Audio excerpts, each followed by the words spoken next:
Hello everyone, before we begin today's video, I need your help. We've noticed that the channel is losing traction, and subscribing is one of the best ways you can help us. It's quick, free, and allows us to continue bringing you great content. Your support means everything. Let's keep this channel growing collectively. Where are you watching from? Drop your city or country in the comments below. Thank you very much. Now, let's get back to the story. Get that girl out of here. The shout split the ballroom like a slammed door. Laughter died mid-breath. A fork froze halfway to someone's mouth. The string quartet kept playing for a heartbeat, pure muscle memory, then the notes thinned as heads turned toward the service corridor. Naomi Carter stood at the edge of the chandelier's glow in a crisp black and white service uniform, pressed jacket, white apron, gloves still on. The kind of outfit that made people look through you, not at you. She'd been moving quietly between tables, invisible by design, until the room decided it needed a target. Vivian Hale pushed forward from a cluster of donors in satin and diamonds, wearing an emerald dress that looked tailored to cruelty. Her smile was bright, rehearsed, and sharp around the edges. Just behind her, a janitorial cart sat half-hidden inside the service doorway, mop bucket, folded rags, a spray bottle. Vivian reached back without even looking, snatched the metal bucket off the cart, and lifted it like a trophy. "You don't just wander in," Vivian said, voice pitched for an audience. "Not here. Not like that." Naomi didn't answer. She looked past Vivian at the crowd, men in tuxedos, women in couture, faces lit with the quiet thrill people got when they sensed entertainment. Phones rose one after another. Screens glowed. Tiny rectangles of judgment aimed straight at Naomi's face. A waiter near Naomi whispered, "Ma'am, please, just step back," but the words were swallowed by Vivian's laughter. Vivian's eyes dragged over Naomi's uniform, then returned to her face, searching for permission to despise her. "You people always think you can," she paused, letting the room lean in. "Watch." She tilted the bucket. For a split second, the liquid caught the chandelier light, silver white, almost pretty, then it hit. Bleach splashed across Naomi's shoulder and hairline, spattering her apron and collar before striking the polished floor with a sharp, wet slap. Naomi threw her arms up on instinct, palms out, shielding her eyes. Drops scattered toward the nearest table. A woman gasped and recoiled as if the sting had landed on her own skin. Someone let out a nervous little laugh, one quick sound that gave others permission to smirk. Vivian's grin widened. Oops. The room held its breath. Not for Naomi's safety, for Naomi's reaction. They wanted tears. They wanted yelling. They wanted the neat little scene they could replay later and pretend they were only watching. Naomi's chest rose once. Twice. Then she lowered her arm slowly. Bleach dripped from the edge of her glove. A damp curl clung to her cheek. Her uniform was stained in a way that felt deliberate, as if the night had tried to mark her. But Naomi didn't scream.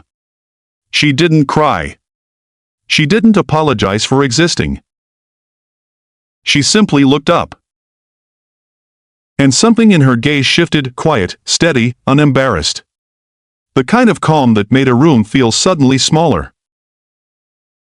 They were no longer looking at a server. They were looking at a woman deciding what the room deserved. Across the ballroom, near the stage where a banner read "Foundation Gala Building a Brighter City," a man in a tailored tuxedo stiffened. Grant Hale, handsome, polished, practiced, had been mid-handshake with an investor when he saw the bucket, the splash, the stain. His face tightened. Not with concern. With calculation.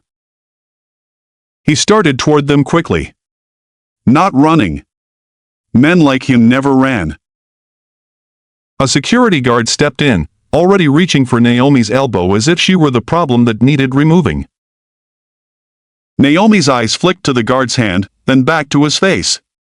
He hesitated just a fraction because her expression wasn't pleading.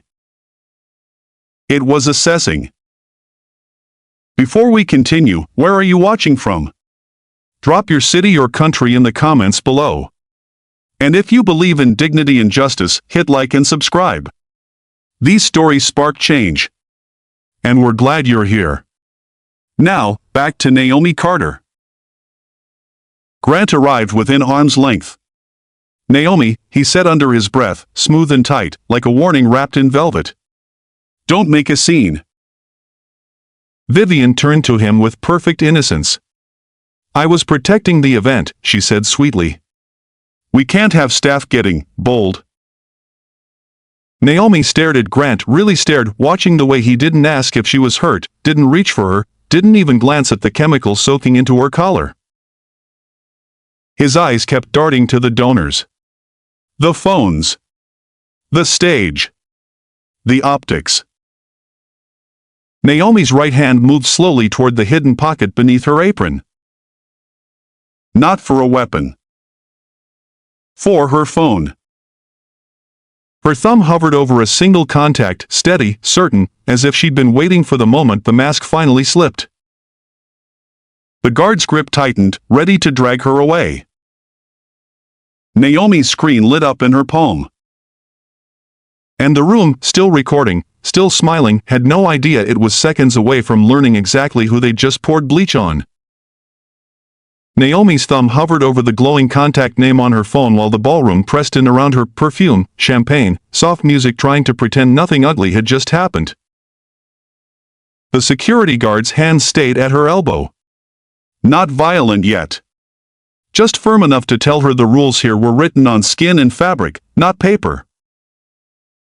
Grant stood close, eyes flicking from Naomi's stained collar to the ring of phones aimed at her, as if he were calculating how many donors would remember this moment and how many could be paid to forget it. Vivian's smile didn't even tremble.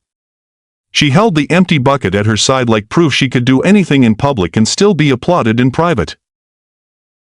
Naomi didn't look at the bucket again.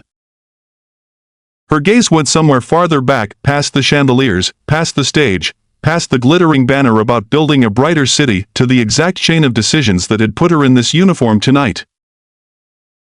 6 hours earlier, Naomi had stood in front of her closet with an evening dress laid out on the bed and a voicemail from Grant still playing in her head. Baby, don't come tonight, he'd said, voice sweet in that polished way he used when he wanted something. It's a donor-heavy crowd. Boring.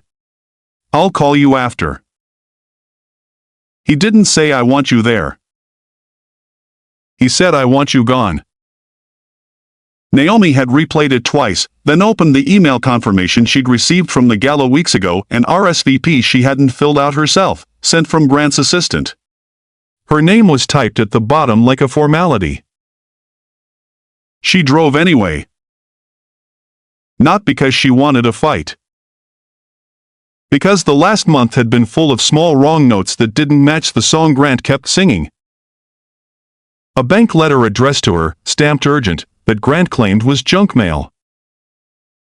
A property tax notice with her full name on it, and an address she'd never visited. A signature line on a document he'd slid across the kitchen counter, smiling too casually while she signed without reading, just routine, babe. My attorney needs it by morning. Naomi wasn't naive. She worked in numbers before she married Grant long enough to recognize when someone was hiding a ledger behind romance. But she'd wanted to believe him. Wanted the marriage to be real enough to drown out the suspicious details. Tonight, she couldn't ignore them anymore. The hotel hosting the gala wasn't just any venue. It was one of Grant's flagship properties, the kind he loved to brag about, managing marble floors, gilded mirrors, staff trained to keep their eyes down and their mouths shut. Naomi walked in through the front entrance in a simple black coat, head high, invitation on her phone. The concierge glanced at her screen, then at her face, then back down, lips tightening as if her presence had offended the decor. I'm sorry, he said, smiling without warmth. You're not on the guest list. Naomi felt the sting, not because she cared about a list, but because her name had been good enough for paperwork, good enough for signatures, good enough to build someone else's life, yet not good enough to be welcomed at the front door. "I'm with Mr. Hale," she said evenly. The concierge's smile sharpened. "Catering check-in is around back." It wasn't a question. It was a decision made for her. Naomi could have turned around. Could have left with dignity intact and questions unanswered. Instead, she walked around the building, heels clicking along the service alley, the music from inside becoming a distant heartbeat. At the staff entrance, a frazzled event captain took one look at Naomi's posture, at the way she didn't shrink, and mistook her for a last-minute hire. Finally, the captain snapped. "Apron on. We're short." Naomi hesitated for half a second. Then she stepped into the role the world was trying to force on her, because sometimes the fastest way into a locked room is to let them assume you belong on the other side of the door. She tied the apron. Pulled on gloves. Blended into the flow of bodies that never got thanked. And from that invisible position, she saw everything. Grant, laughing too loudly at the bar, hand resting on Vivian's waist like it had always lived there.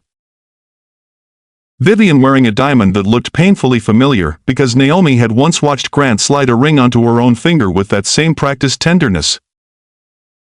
And then, in a side corridor near the stage, Naomi heard voices. Grant's voice, lower now. "Serious.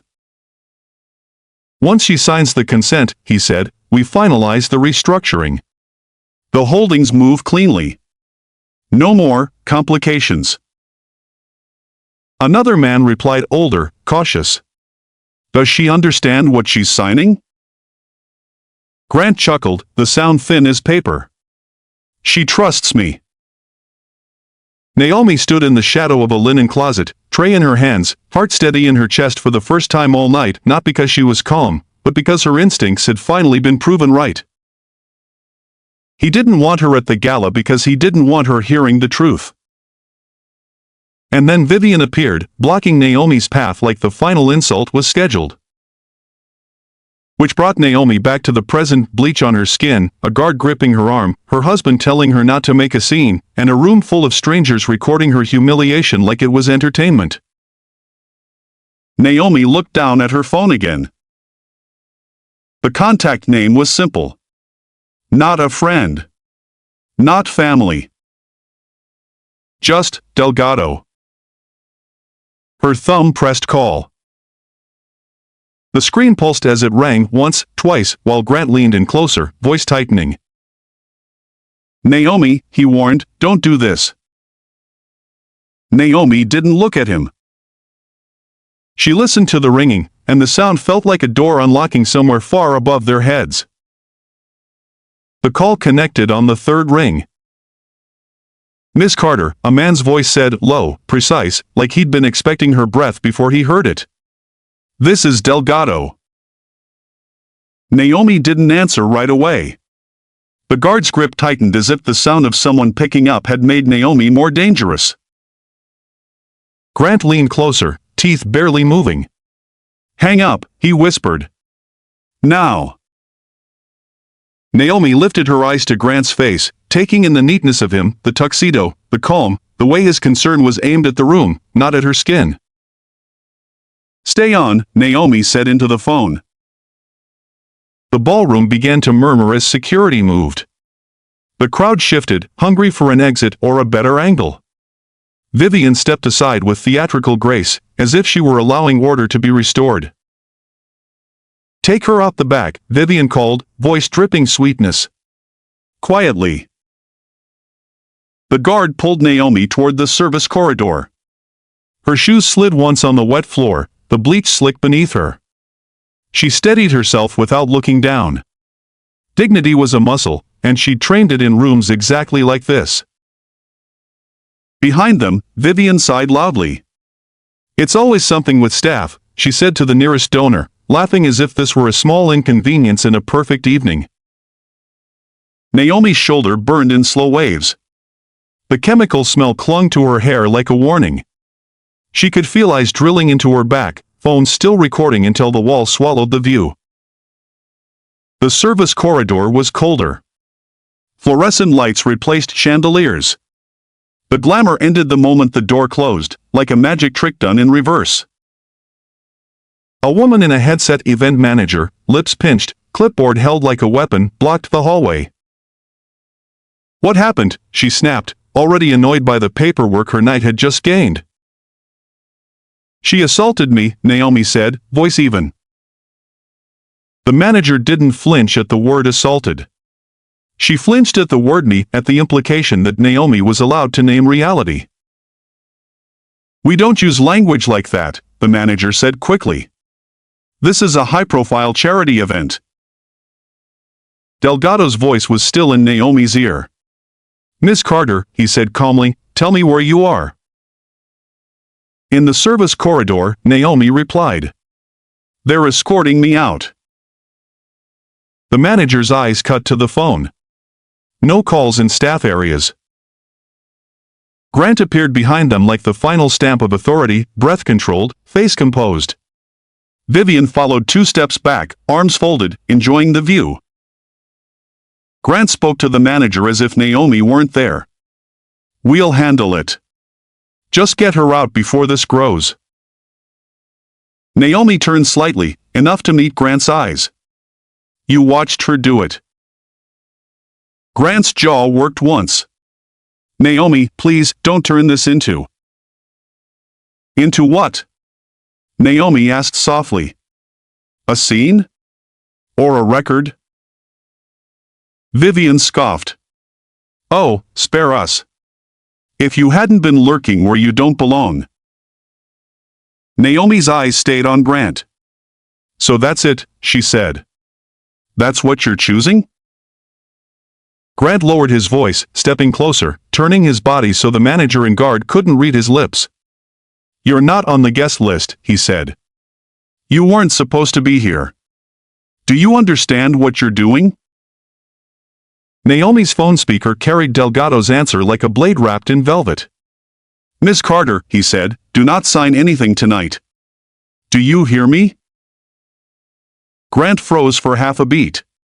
The name on the line wasn't familiar to the room, but it was familiar to Grant's instincts, the way a thief recognizes the sound of a lot being checked.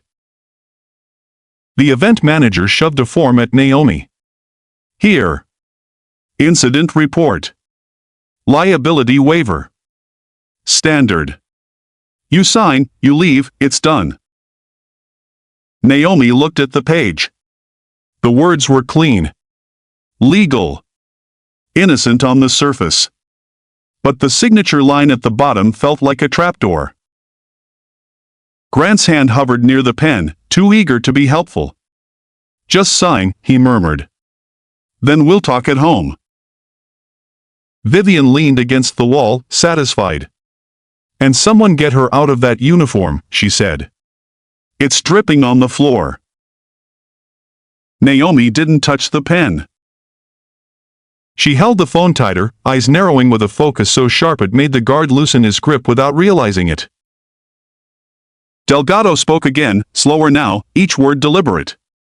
"Miss Carter, is Grant Hale with you?" Naomi kept her gaze locked on her husband as she answered. "Yes." There was a pause on the line, a quiet, heavy, like a door sealing shut. "Good," Delgado said. "Then he can hear this too." Naomi's pulse didn't speed up. It steadied. Because whatever Delgado was about to say, whatever was coming next, wasn't going to be a plea.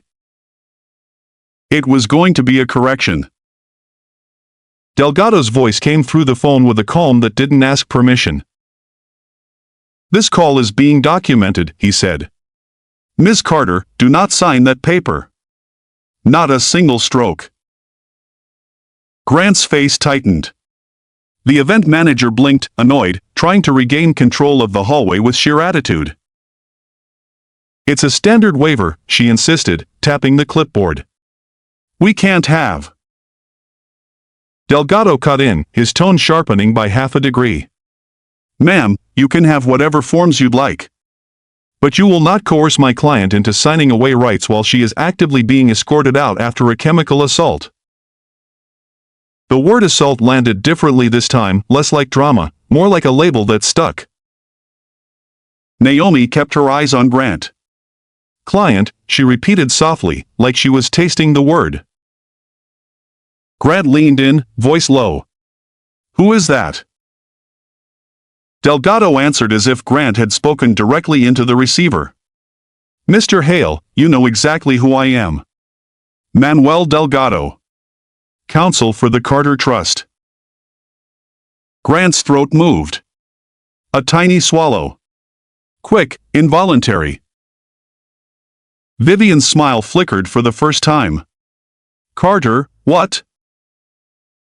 Naomi's shoulder still burned, but it was a distant burn now, pushed behind something colder and clearer.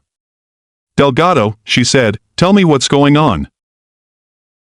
A pause, brief, respectful, like he was placing a file on a desk before opening it.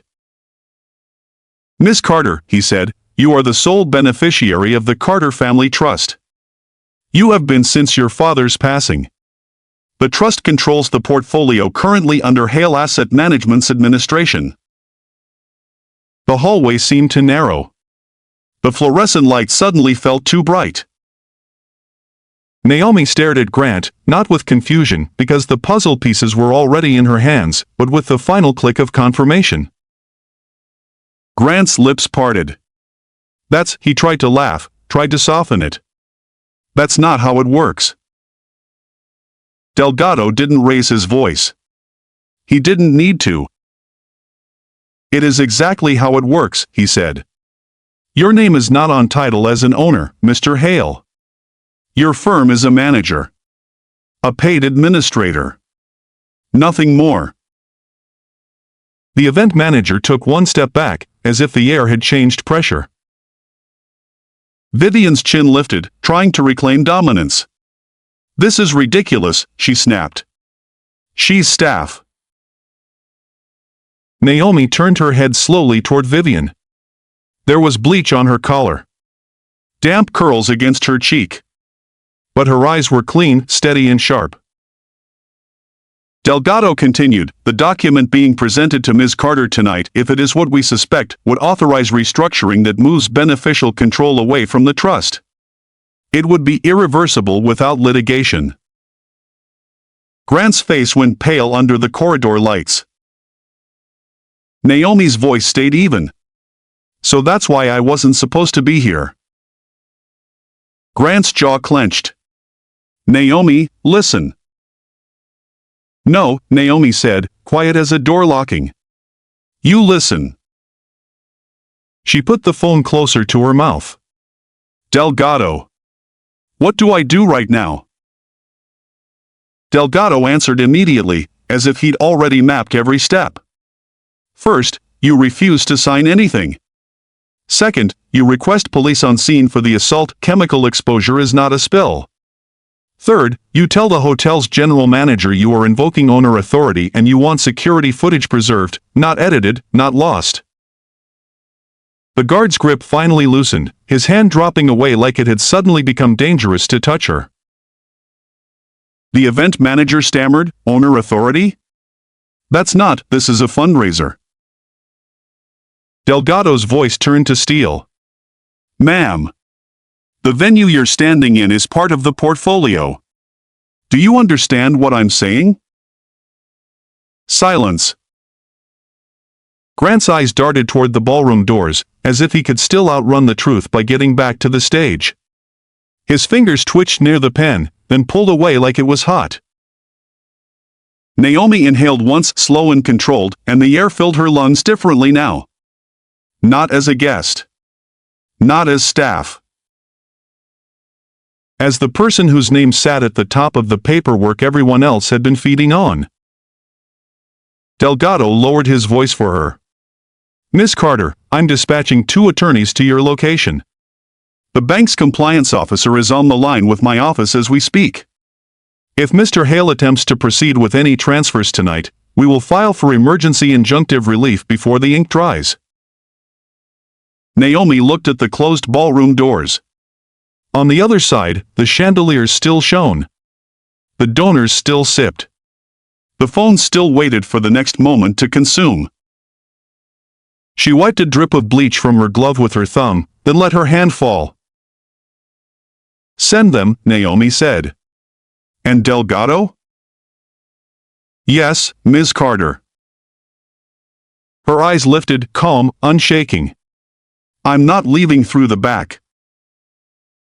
Then she turned toward the ballroom doors, and every step she took sounded different, less like a worker being removed, more like an owner returning to her property. Naomi pushed through the ballroom doors without asking permission. The chandelier light hit her like a spotlight. The stained edge of her apron, the damp curl stuck to her cheek, the faint chemical sheen on her collar, everything about her announced what had just been done to her. A few people gasped. Most didn't. They simply lifted their phones higher. The quartet, sensing tension the way musicians always did, thinned their notes into something cautious. Conversations turned into whispers, then silence, as Naomi walked straight down the center aisle between round tables dressed in white linen and expensive indifference. Grant noticed first. His smile, still painted on from the stage, stuttered. He stepped off the platform, moving fast enough to intercept her without looking desperate. "Naomi," he hissed, blocking her path with a hand that never touched her. "Stop. You're soaked. You need to." "To what?" Naomi asked softly. "Disappear?" He glanced at the donors. The cameras. The banner behind him. The optics. "Not here," he said through his teeth. "Not like this." Naomi didn't raise her voice. She didn't need to. The room was already listening. "Move," she said. Grant's eyes flashed a warning. "You don't understand what you're doing." Naomi stepped around him anyway, like he was just another obstacle on a property she knew by heart. On stage, the auctioneer stood frozen mid-sentence, microphone still near his mouth, eyes darting between Grant and the woman in the stained uniform approaching the steps like a verdict. Vivian, still near the front tables, lifted her chin as if she were offended by Naomi's refusal to be erased. She smirked, ready to turn this into one more joke for her friends. Naomi climbed the steps. The auctioneer hesitated, then extended the microphone with the reflex of someone who recognized authority before his brain could catch up. Naomi took it. The sound system hummed.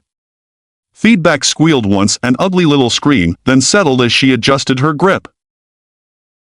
She looked out over the room. Over the tuxedos. The diamonds. The phones held like weapons. And then she said, clear and flat, just 5 words. "Freeze every transfer. Effective now." The room didn't react at first, because half of them didn't know what that meant. Grant did. He surged forward. "No," he snapped, reaching for the microphone. Naomi lifted her other hand, palm out, not flinching. Not pleading. A simple stop sign. "Mr. Hale," she said into the mic, voice still calm, "do not touch me." The words landed like a gavel. Several heads turned sharply. A few phones zoomed in. Naomi continued, eyes sweeping the crowd. "My name is Naomi Carter. I was assaulted with bleach in this venue minutes ago. The footage will be preserved. The police will be called. And no documents will be signed tonight by anyone on any asset connected to the Carter portfolio." A ripple ran through the room, quiet but electric. People who'd been smiling for the cameras suddenly looked at each other like they just realized they were on the wrong side of a story. Grant's face tightened into something desperate. "Naomi, you're confused." "I'm not," Naomi said. At the back of the ballroom, the doors opened again. 2 men and a woman in dark suits stepped inside with purpose, scanning the room like they were counting exits. One carried a slim briefcase. Another held a folder thick with tabs. Behind them, a hotel executive, general manager, name tag gleaming, followed, eyes wide, suddenly very aware of who might actually sign his checks. The woman in the suit didn't look at Grant first. She looked at Naomi. "Miss Carter," she called. Naomi didn't smile. She didn't wave. She simply tilted her chin once. "Yes," she said into the microphone. "Right here." And in that single moment, the room understood what it had done, because the woman they'd recorded like a spectacle had just become the only person who mattered. The woman in the suit crossed the ballroom with the kind of speed that didn't look rushed, just inevitable. She stopped at the foot of the stage, angled her body toward Naomi, and spoke loud enough to be heard without performing. "I'm attorney Elise Park," she said, holding up a bar card like a badge. "Counsel representing the Carter Family Trust." The name moved through the room like a cold draft. People who'd been filming for entertainment didn't lower their phones, but their faces changed. Curiosity hardened into caution. Donors began to realize there were consequences inside the frame. Grant forced a laugh that landed wrong. "This is a misunderstanding," he said, stepping toward Park. "We can discuss this privately." Park didn't look at him. She looked at Naomi, then nodded once, as if receiving instruction that had already been given. She opened the tabbed folder and turned a page with steady hands. "Miss Carter," Park said, "with your authorization, I'm issuing formal notice tonight. Hale Asset Management's authority to act on behalf of the Carter portfolio is revoked effective immediately." A hush dropped so clean it felt manufactured. Grant's smile cracked at the corners.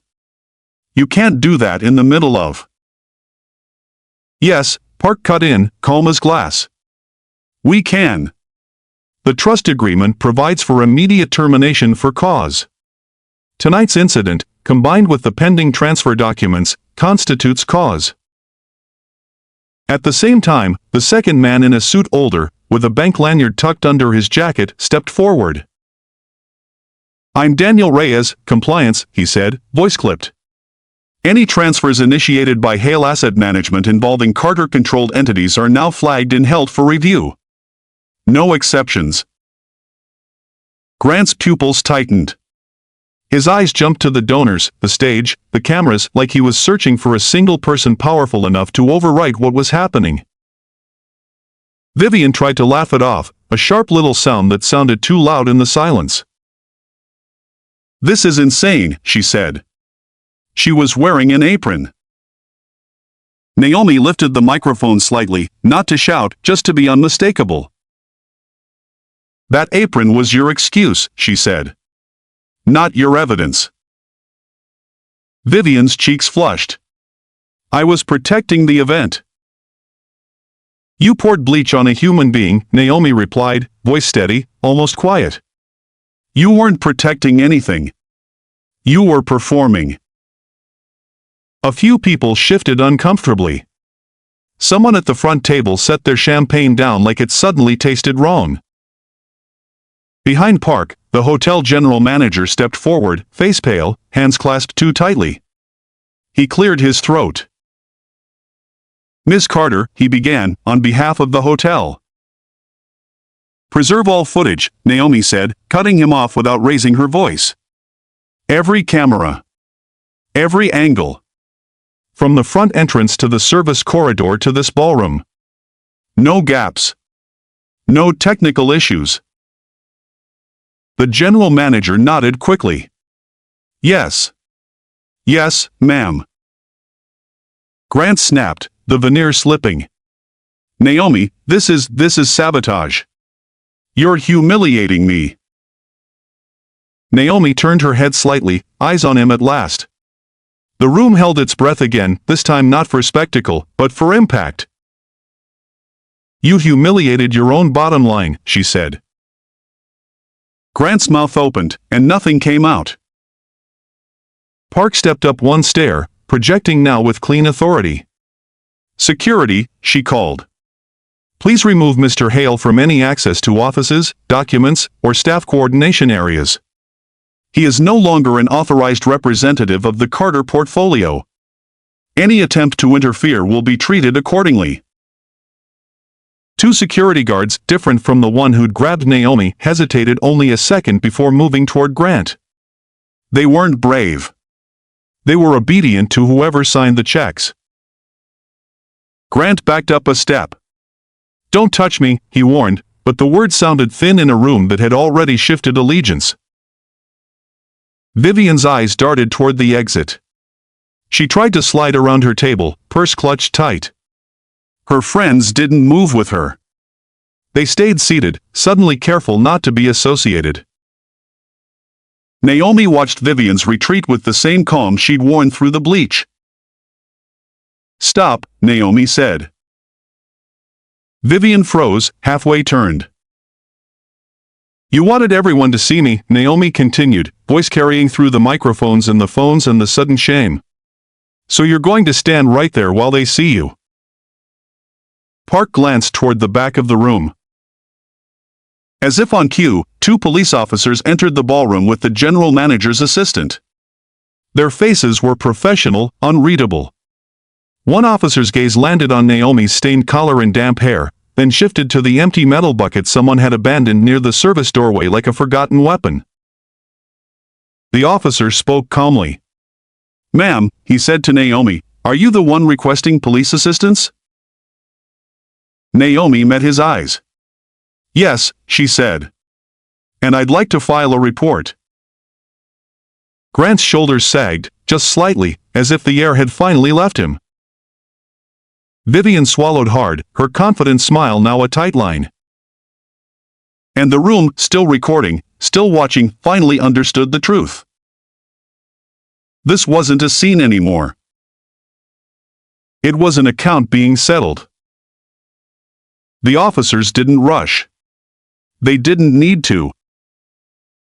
One stayed with Naomi at the edge of the stage, speaking in a measured tone while he noted her name, the time, the location, and the chemical used.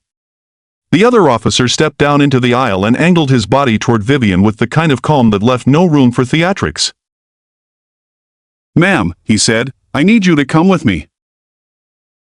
Vivian blinked, offended by the audacity of consequences. "This is absurd," she snapped. "She's exaggerating. It was a cleaning mistake." The officer's eyes flicked to the bucket, then back to Vivian's face. "A mistake doesn't come with an audience," he said simply. Phones kept filming, but the tone shifted. No more giggles. No more delighted gasps. People leaned away from Vivian as if cruelty were contagious. Grant tried to regain the room like a man grabbing for a steering wheel after the car had already left the road. "Officer," he began, stepping forward, "there's context here." Elise Park lifted a hand without looking at him. "Not dramatic. Dismissive." "Mr. Hale," she said, "do not interfere with a police report." Grant stopped. His face twitched as if he'd been slapped in public by a quieter hand. Daniel Reyes' bank compliance had already turned away, phone pressed to his ear, speaking in short, clipped phrases that sounded like switches being flipped. "Flag all outgoing wires from Hale Asset Management," he said. "Hold pending approvals. Yes, include subsidiaries. Yes, effective immediately." He ended the call, then looked up at Grant as if Grant were a file, not a man. "You're locked," Reyes said. "Any attempt to move money tonight will generate an alert. Not to you. To us." Grant's eyes widened, then darted toward the doors, toward escape, toward damage control, toward any hallway where he could still be powerful. But two hotel security guards had already positioned themselves near the exits like silent punctuation. Across the ballroom, donors were suddenly very interested in their napkins. One man whispered into his wife's ear. Another pulled his phone down, thumb hovering over the screen, not recording now, but texting. And then, like a match hitting dry grass, the video escaped the room. Someone uploaded the Bleach moment with a caption that didn't need poetry. They did this to her at a charity gala. Within minutes, the comments turned into a stampede. People weren't debating what they'd seen. They were naming it. Racism. Classism. Assault. And the worst part for Vivian and Grant wasn't the outrage. It was the clarity. At the foot of the stage, a young server, barely 20, eyes wide, hovered near the service doorway like he didn't know where to put his hands. Naomi noticed him.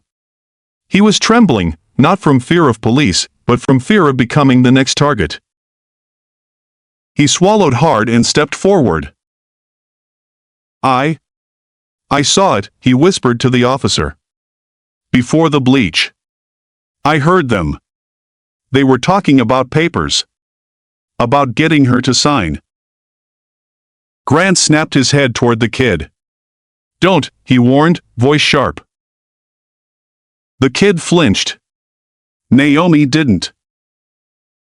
She turned her face toward Grant, and her calm was a blade. Threaten him again, she said, loud enough for the phone still rolling, and you'll learn what cause means in court. Grant's mouth shut. His pride stayed open, hanging. Elise Park moved like a machine built for moments like this. She handed the officer a business card. She spoke to the general manager in short commands: preserve footage, secure witness statements, produce incident logs, identify every staff member who touched any waiver paperwork tonight. The general manager nodded so fast his tie shifted. Yes, Ms. Carter. Yes. Of course. Vivian, now cornered by the officer's steady presence, tried one last social smile, one last attempt to charm her way out. You can't do this to me, she said, voice wobbling. Do you know who I am? Naomi's reply wasn't loud. It didn't need to be. I know what you did, she said. And tonight, that's enough. The officer guided Vivian toward the side corridor.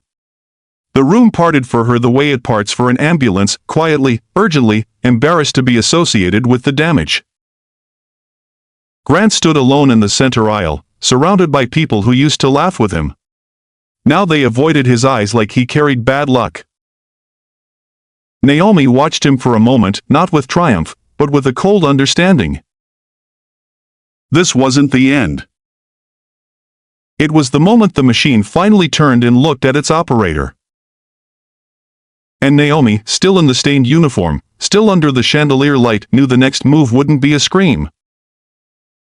It would be a restructuring.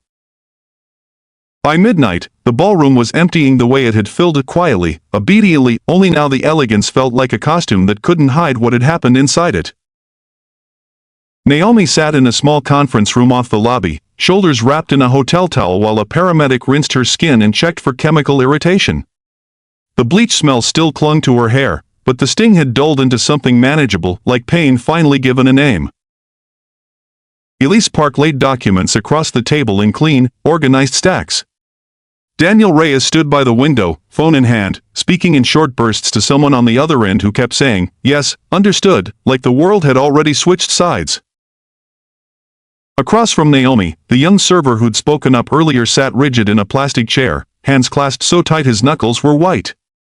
His name tag read Marcus.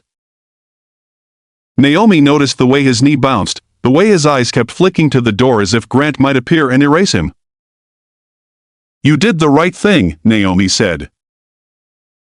Marcus swallowed. I thought they'd fire me." "They might," Elise Park said, blunt as a surgeon. "But they won't win." Naomi leaned forward, voice steady. "You won't be punished for telling the truth. Not here." The hotel general manager hovered near the doorway, sweating through his collar. He kept nodding as if nods could undo negligence. "Miss Carter," he said, "we're prepared to issue a statement. We'll comp your—" Naomi lifted her hand. Not to silence him, just to set the terms. I don't want comps, she said. I want policy. The words landed harder than any shout. She looked at Elise. How fast can we replace Hale Asset Management? Elise didn't hesitate. Interim management by morning. Full transition within 30 days. We'll notify tenants, vendors, lenders, everyone. Naomi nodded once, then turned to Reyes. And the money he tried to move? Held, Reyes replied. Frozen pending review. If there's fraud, we trace it. Naomi exhaled slowly. The room was quiet enough that everyone could hear the towel shift on her shoulders. I don't just want him removed, she said. I want the whole system that protected him exposed. Elise's eyes sharpened with approval. Then we do an audit. Full forensic. Every fee, every contract, every signature. Naomi's gaze drifted to Marcus again. And I want the staff protected while we do it. The general manager opened his mouth, then thought better of it. Naomi reached for a pen, not the waiver pen from the corridor, not a trap, her own pen, placed deliberately in front of her. Elise slid a clean sheet of paper across the table. What are you thinking? Elise asked. Naomi wrote as she spoke, each line a decision, not a dream. Living wage baseline, she said. Benefits. Mandatory anti-discrimination training for management. A worker hotline that goes to an outside firm, not internal. And any guest who assaults staff is banned across the portfolio. The general manager's eyes widened. Across, Naomi repeated. Elise's pen moved fast, turning Naomi's words into language that could survive a courtroom. Naomi paused, then added the part that made Marcus's bouncing knee finally still. And a legal defense fund, she said. For staff who report abuse. Immediate paid leave for witnesses. No retaliation. 0. Marcus stared at her like he hadn't known adults like this existed. Naomi's phone buzzed. Notification after notification. The Bleach video had crossed the walls of the hotel and landed in the wider world, news outlets, commentary accounts, strangers calling her brave and calling Vivian monstrous. Naomi didn't flinch at the attention. She didn't smile at it either. She looked at Elise. Tomorrow morning, she said, we hold a press statement. Elise nodded. And what do you want to say? Naomi's eyes hardened, not with anger, but with purpose. I want to say, she replied, that dignity isn't a donation. It's a standard. Outside the conference room, somewhere in the lobby, a man's voice rose in panic, Grant, arguing with security, insisting this was all a misunderstanding, insisting he still belonged. Naomi didn't turn her head. She simply signed the first page Elise placed in front of her. Not as a wife. As the owner. Morning didn't arrive softly. It came with broadcast vans, lens hoods, and lights that turned the hotel's marble lobby into a courtroom without a judge. Overnight, the Bleach video had spread beyond outrage into headlines, into donors' inboxes, into boardrooms where people suddenly remembered the difference between a manager and an owner. Naomi Carter entered through the front doors this time. No apron. No gloves. A charcoal suit, hair pulled back, posture steady, still carrying the faint redness at her hairline where the chemical had tried to brand her. Elise Park walked beside her with a slim folder. Daniel Reyes stood a step behind, phone silent now because the most important calls had already been made. At the podium, a simple placard read, Carter Family Trust Statement. Naomi didn't smile for the cameras. She didn't look for sympathy. She looked straight down the lens like it owed her the truth. My name is Naomi Carter, she began. Last night, I was assaulted inside this venue. Not because I broke a rule, because someone decided my uniform made me disposable. A murmur moved through the press line, the kind that meant this is real. Elise stepped forward, voice clean and procedural. Hale Asset Management has been terminated for cause, effective immediately. The Carter portfolio is under interim management. A forensic audit is underway. All pending transfers and related instructions initiated by Hale Asset Management have been placed on administrative hold in coordination with banking compliance. That one sentence was the difference between theater and law. There was no magical freeze. There were holds, filings, notifications, and paper that could survive court. Naomi returned to the microphone. "This isn't about revenge," she said. "It's about standards." She listed them without drama, because drama was what had injured her. Living wage baseline across the portfolio. Benefits. Mandatory management training. Independent hotline run by a third party. Paid leave and legal support for witnesses. Zero retaliation. Lifetime bans for any guest who assaults staff. Off to the side, Marcus stood in a borrowed blazer, hands still clasped, but his knee wasn't bouncing anymore. He wasn't waiting to be punished. He was watching protection become policy. Across the lobby, Grant Hale pushed through the crowd, trying to force closeness where authority had died. His tie was crooked. His face looked sleepless and stunned, like the world had changed its locks overnight. "Naomi, please," he said, voice cracking on the word like it had never belonged to him. Security stepped in firm, controlled, professional. Not because they loved Naomi. Because Naomi now signed the contracts that shaped their job. Grant's eyes darted to the cameras, then back to her, searching for a version of her that would shrink. He didn't find it. Naomi tilted her head slightly, calm as ice. "You told me not to make a scene," she said. "So I didn't." Her pause was surgical. "I made a record." Grant swallowed hard, and the sound was louder than his pride. Vivian wasn't there. She couldn't be. The night before, she'd been taken in for questioning, processed, and released on bail hours later, her attorney issuing statements about misunderstandings that no longer fooled anyone with eyes. Her arraignment date was already circulating online like a second headline attached to her name. When the press conference ended, Naomi didn't linger for applause. She walked down the service corridor where the humiliation had started, the fluorescent lights, the cold air, the doorway that had been used to hide her. Staff paused as she passed. Someone lowered their eyes out of habit. Naomi stopped. "Look at me," she said gently. They did. "Dignity isn't a donation," Naomi told them. "It's the minimum." Then she kept walking quiet, unshakable, leaving behind a building that finally understood the cost of treating a human being like background.